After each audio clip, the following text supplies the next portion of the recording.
Persatuan Seni Silat Cekak Pusaka Ustaz Hanafi Universiti Putra Malaysia. Majlis dengan segala hormatnya mempersilakan. Bismillahirrahmanirrahim. Alhamdulillahirabbil alamin. Wassalatu wassalamu ala asyrafil anbiya'i wal mursalin. Sayyidina Muhammadin wa ala alihi wa sahbihi ajma'in. Subhanaka la ilma lana illa ma 'allamtana innaka antal alimul hakim. Saudari pengacara majlis yang mulia Syekh Dr. Haji Mat Radhi bin Haji Hanafi, pewaris mutlak silat cekak, Puan Sohana binti Mat Khairi, Ketua Penolong Pendaftar Bahagian Akademik selaku wakil rasmi kepada TNC, Tuan Haji Anwar Ahmad, Pengarah Pusat Kebudayaan Kesenian UPM, Tuan Haji Husaini, Naib Presiden dan Persekutuan Silat Cekak, Cik Muhammad Azhar Manali, juga Naib Presiden, Div-Div, kehormat tuan-tuan, puan-puan. Alhamdulillah, syukur kehadrat Allah Subhanahu wa taala. Inilah julung-julung kali saya dijemput bersama dalam satu program silat cekak Pusaka Hanafi, kali yang pertama dalam sejarah saya. Bila saya menerima surat, lantas saya memanggil beberapa pemimpin tuan-tuan puan-puan pejabat untuk memberikan penjelasan kepada saya tentang program ini, dan alhamdulillah hari ini diaturkan sedemikian rupa di UPM untuk sambutan Ma'al Hijrah, untuk Hari Tenaga Pengajar, untuk melancarkan silat cekak Pusaka Hanafi UPM 3 dalam 1, yang saya rasa terhormat dan syukur atas jemputan yang diberikan. Tuan-tuan puan-puan, bila saya memikir apakah yang ingin saya sampaikan dalam ucapan di UPM ini bersama dengan tuan-tuan puan-puan, saudara-saudari sekalian, maka saya teringat apa yang dipesankan oleh arwah ayah saya, sebagaimana juga apa yang dipesankan oleh arwah kepada pewaris, arwah kepada pengasas, kepada anaknya Dr. Haji Mat Radhi, pesanan-pesanan yang tertentu. Arwah saya juga, arwah ayah saya juga memberikan pesanan yang tertentu kepada saya.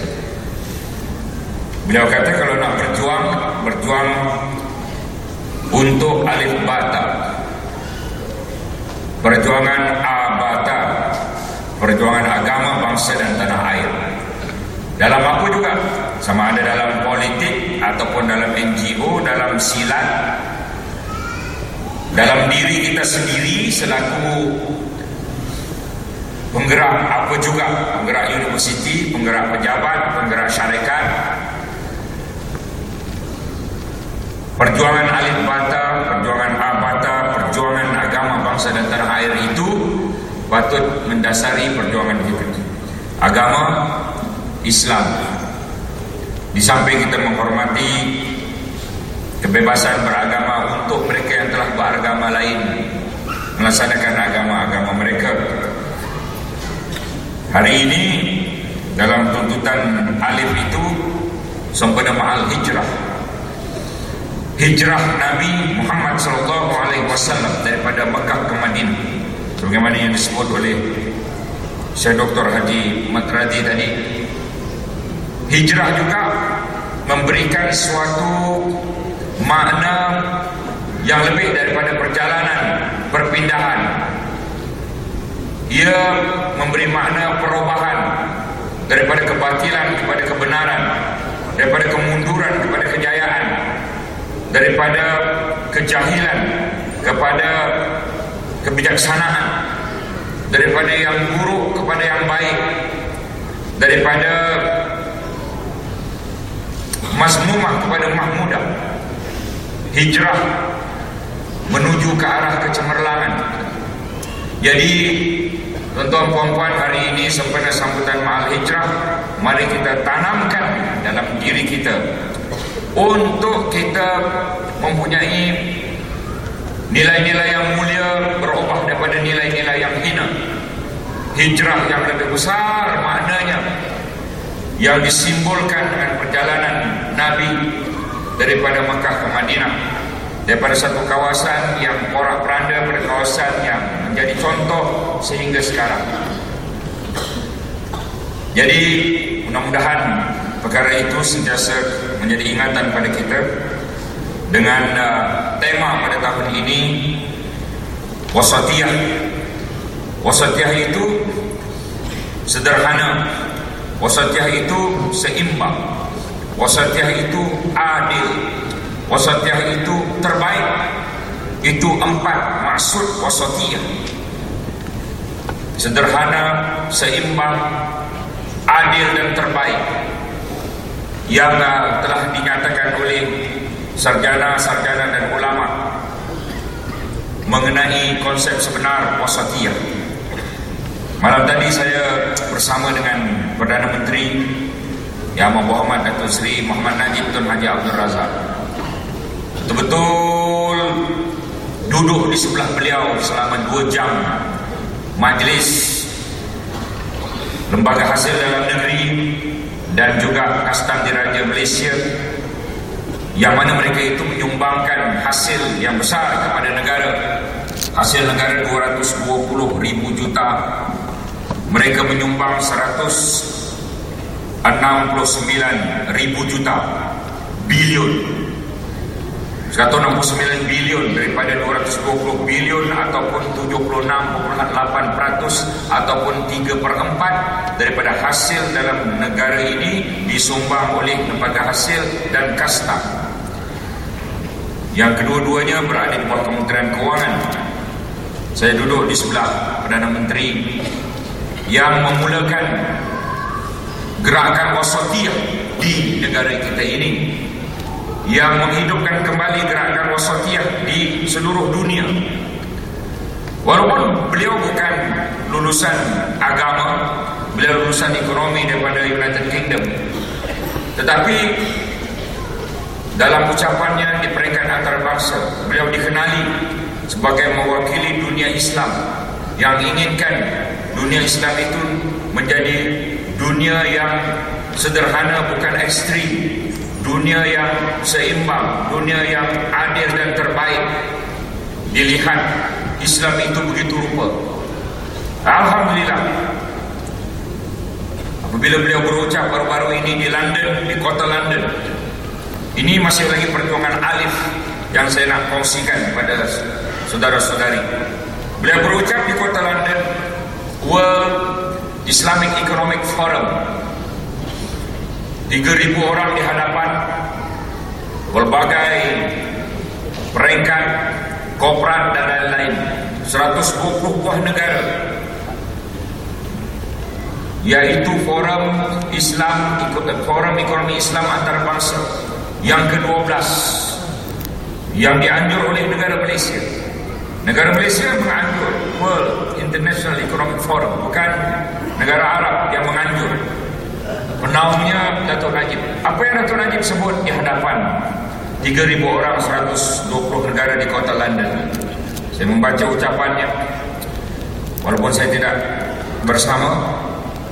Tuan-tuan puan-puan, beliau menyebut tentang peranan Islam, beliau menyebut tentang peranan wanita, beliau menyebut nama Khadijah binti Khuwailid sebagai penggerak wanita Islam.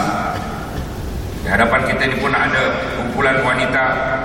Bagaimana kejayaan-kejayaan umat Islam itu perlu dinilai daripada sudut yang positif, tapi bukan pandangan barat yang serba ekstrim melabelkan Islam itu begitu begini. Jadi perjuangan kita alif itu daripada peringkat wasatiyah World International Economic Forum sehingga kepada silat pusaka Hanafi ini. Dan apa juga di mana-mana kita berada, sama ada kita menjadi guru, sama ada kita di Johor Corporation, sama ada kita di UPM, sama ada kita di mana-mana, perjuangan alif itu perlu menjadi teras pertama. Boleh tuan-tuan, boleh? InsyaAllah perjuangan alif agama Islam, agama suci kita akan terus kita pertahankan dan terus kita perkembangkan, terus menjadi contoh kepada penganut agama lain. Satu perkara yang kita kurang lagi, masjid India ada, masjid Cina saya tak nampak di mana-mana. Adalah di Kelantan, ada cuba dibuat di 1-2 tempat, belum menjadi. Sedangkan orang Cina juga inginkan Islam. Saya pergi ke Guangzhou, kubur Sa'ad Ibn Waqqas di Guangzhou, dulu nama Canton. Antara 10 sahabat Nabi, Sa'ad Ibn Waqqas adalah salah satu yang dijamin masuk surga.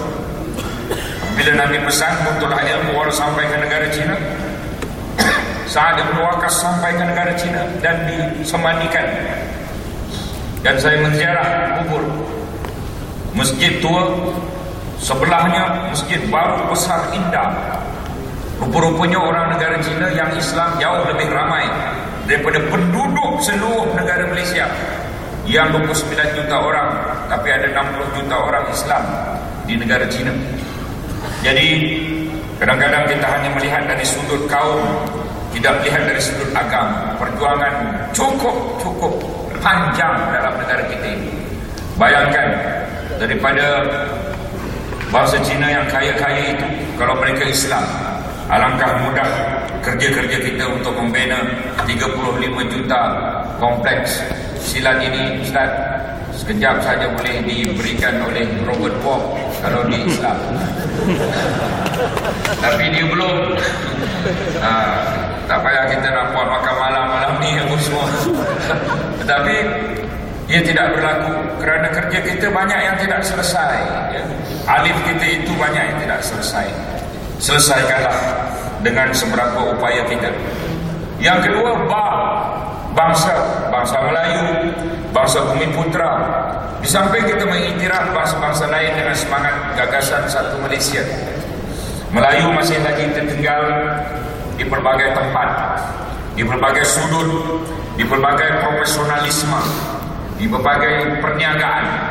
Daripada 40 orang yang paling kaya dalam negara Malaysia ini, Melayu cuma 8, India 3, 8 + 3 11, 29 Cina.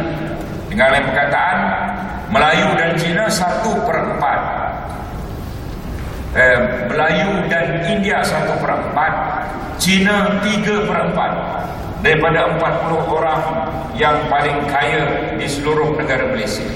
Sedangkan penduduk Cina itu 1 daripada 4. Penduduk Cina di Malaysia ini daripada 4 orang cuma seorang Cina. Tetapi 40 orang yang kaya daripada 4 orang 3 Cina. Terbalik, tuan-tuan. Kenapa? Kerana bangsa mereka bangsa peniaga, bangsa mereka bangsa usahawan. Jangan marah orang Cina kaya, kerana mereka berniaga dan orang Melayu tidak berniaga. Kalau orang Melayu nak kaya, berniagalah. Nabi umur 6 tahun ikut kabilah Ali Ibn Talib. Ali, ya, dan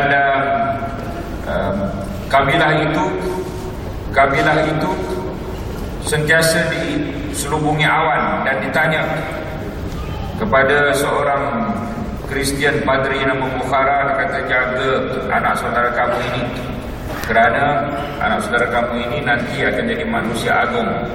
Rupa-rupanya dah ikut bapa saudara Nabi sejak daripada umur kecil lagi berniaga. Umur 25 tahun membawa barang dagangan Khadijah. Khadijah terpikat kerana amanah.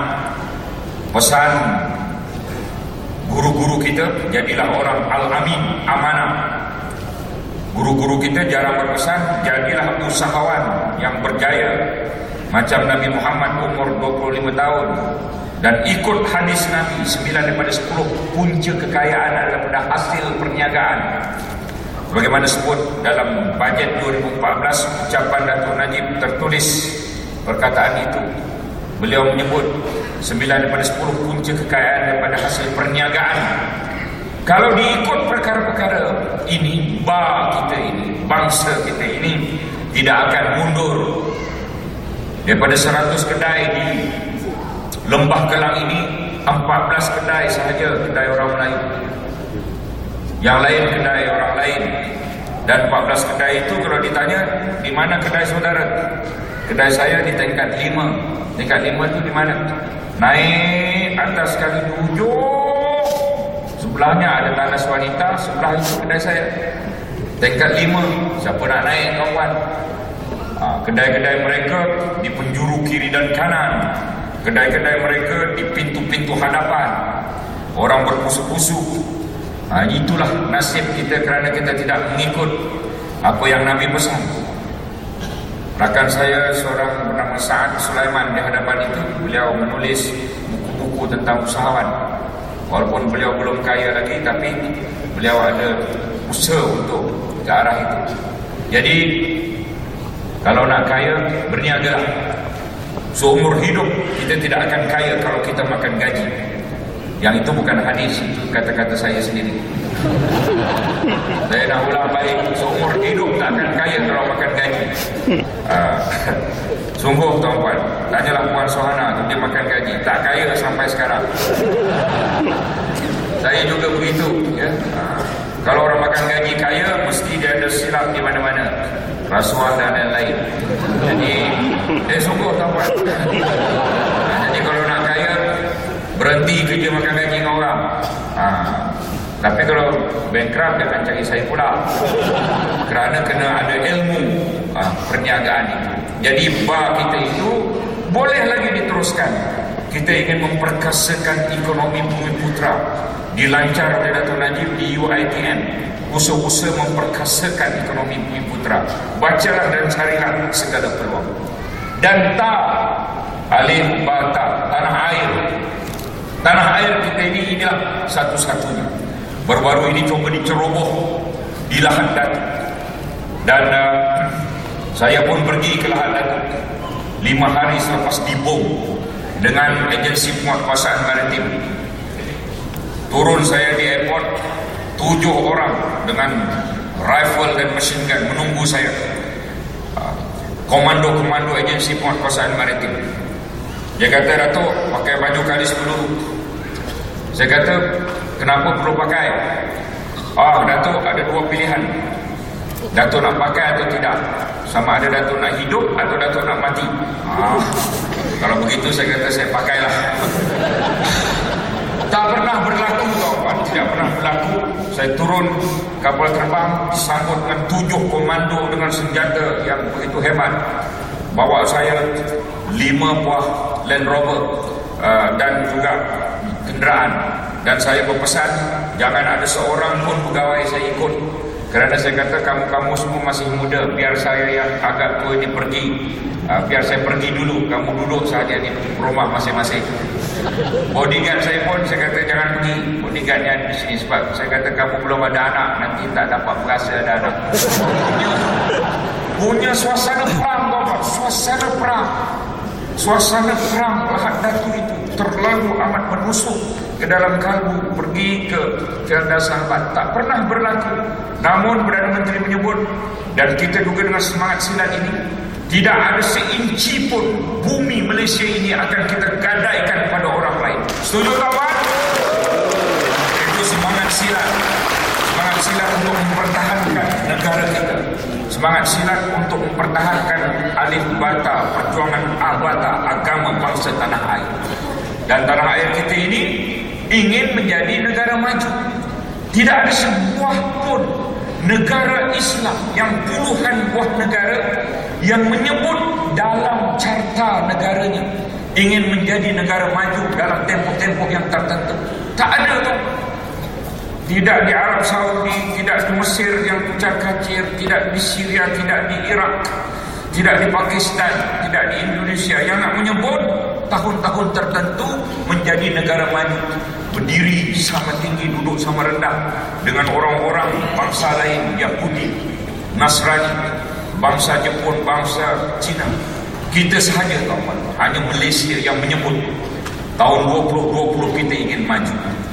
Kita alhamdulillah punya pemimpin yang berpandangan jauh, dan kita amat gembira kerana kita berada dalam arah-arah yang benar itu dan arah-arah yang menuju kepada kebaikan itu. Tuan-tuan puan-puan, itu perjuangan Alif Ba Ta.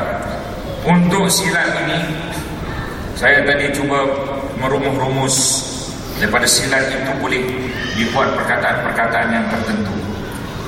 S itu sahabat, kita bersahabat yang akrab. S itu syukur dengan segala nikmat-nikmat, jangan kufur segala nikmat. I itu ilmu, segalanya perlu ilmu. Silat perlu ilmu, menyaga perlu ilmu, di Menara Gading ini mencari ilmu.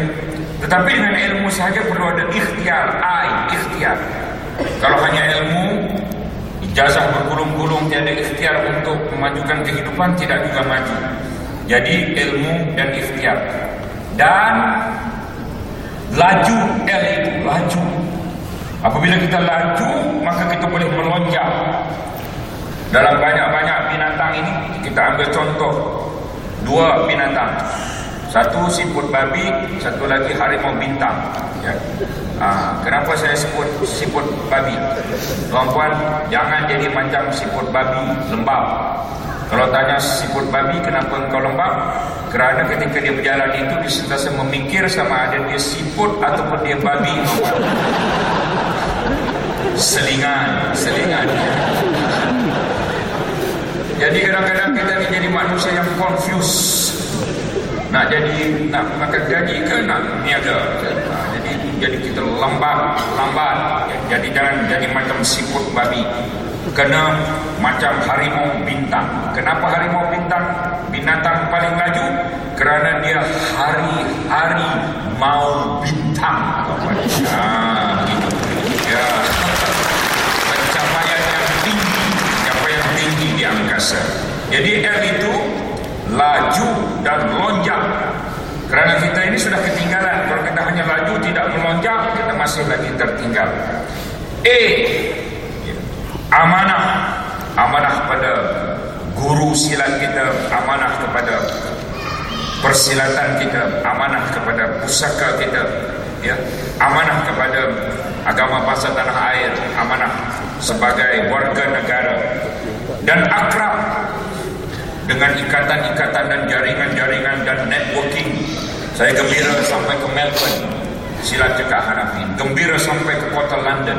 Mudah-mudahan sampai lagi ke kota-kota yang lain. Kerana persada kita antara bangsa, tuan-tuan. Bukan hanya persada kita ini di bumi Malaysia, tapi persada antara bangsa. Kita teruskan keakraban ke tempat-tempat lain itu. Dan tertib. Ada tadi kita melihat di hadapan. Disiplin silat itu ada ketertiban, 21 jurusnya. Saya pun diajar tadi sikit sebanyak. Melalui perkataan-perkataan, belum melalui perbuatan-perbuatan. Satu masa satu ketika mungkin, ya, di belakang-belakang rumah saya itu, manalah tahu ada tok guru silat cekak Hanafi ini datang dan mengajar. Manalah tahu kalau bukan untuk saya, untuk anak-anak saya.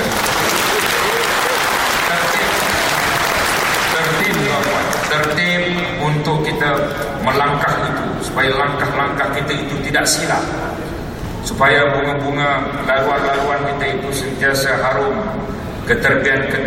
ketertiban yang tertentu. Dan akhir sekali, setelah sahabat, syukur, ilmu, ikhtiar, laju, lonjak, amanah, akrab, tertib, barulah akhir sekali kita tawakal, berserah diri pada Allah SWT. Tawakal, yang akhir tawakal. Mudah-mudahan Allah merestui segala perjuangan kita ini. Bagaimana kita semua berjaya dunia dan akhirat. Yang akhir, ya, kejayaan dunia dan akhirat itu. Rabbana atina fid dunya hasanah wa fil akhirati hasanah wa qina azabannar.